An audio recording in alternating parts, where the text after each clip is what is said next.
What's going on, guys? Welcome back to Jump Ball Central. Today we're looking at 6 reasons why the Lakers won't win the 2020 NBA Finals. Number 1, taking a look at the top 3 teams in the East. When the 2020 playoffs start, multiple teams have a fighting chance to make it to the finals. One team that teams need to look out for is the reigning champions, the Toronto Raptors. Just because they lost Kawhi Leonard does not mean that they're not a title contending team. The Raptors are one of the best teams in the league and returned a lot of players who were on the championship team.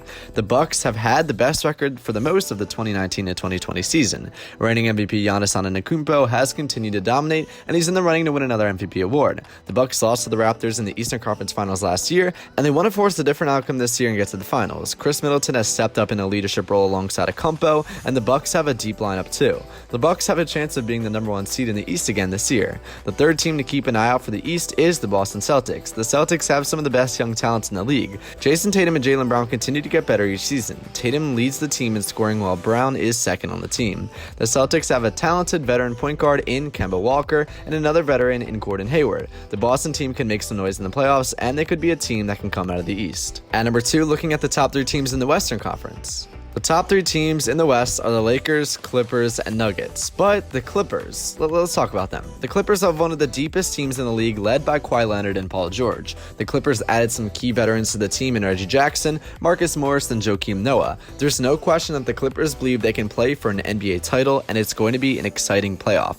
Also, don't count out the Nuggets either. At number 3, KD thinks that the Clippers and Bucks will play in the NBA Finals. Kevin Durant is not here in the bubble, but he's always talking hoops. He was a guest on the Play for Keeps podcast, and he was asked to make an NBA Finals pick. Even though he's not playing, Kevin Durant is still following the NBA. In a recent podcast, the 2-time NBA champion was asked who he thinks will win this year's NBA title. Quote, "If I had to choose, and I hate doing that because you never know what could happen, you see that with us last year, but if I had to choose, I'll go with Clippers and Bucks for the championship." Durant said that on the Play for Keeps podcast. He said, quote, "And I'll go with the Clippers to win it all." The Clippers have the endorsement from one of the NBA's top players. Like Durant said in the podcast, anything could happen this year and multiple teams have a good chance to play for that title. The question is, which 2 teams are going to play the best basketball at the time and make it to the NBA Finals? The 2020 playoffs will be very entertaining. At number 4, clutch concerns for LeBron.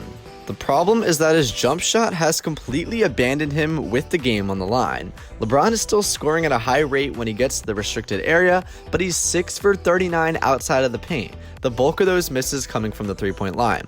To me, that's a little worrying, even though we've seen him rise to the occasion time and time again in his career. This season, 20 of his 60 attempts in the clutch came in the restricted area. If you look back to just 2 seasons ago, the last time he made a run to the finals, 50 of his 129 attempts came in the restricted area. If you expand that to include all the attempts in the paint, it paints an even clearer picture. Is it glaring? No, but when there's no clear-cut favorite, as in this case this year, championships can be won or lost in the margins. At number 5, AD's lack of playoff experience. Let's cut straight to the point. AD has made the playoffs twice and has been out of the first round once. Is that an issue?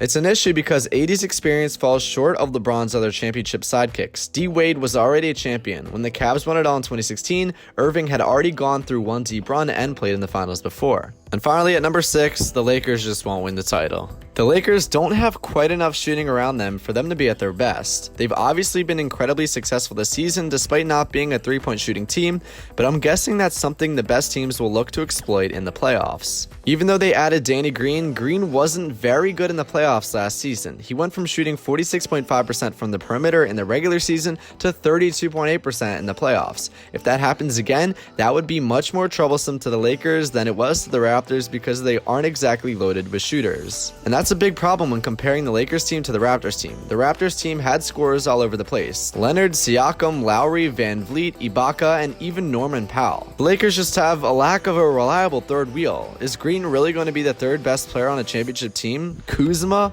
Dwight Howard? Avery Bradley? So comment down below if you guys think the Lakers are going to win it all this year. Thank you so much for watching this video of Jump Ball Central, and I will see you guys in the next video. Stay safe and have a great day.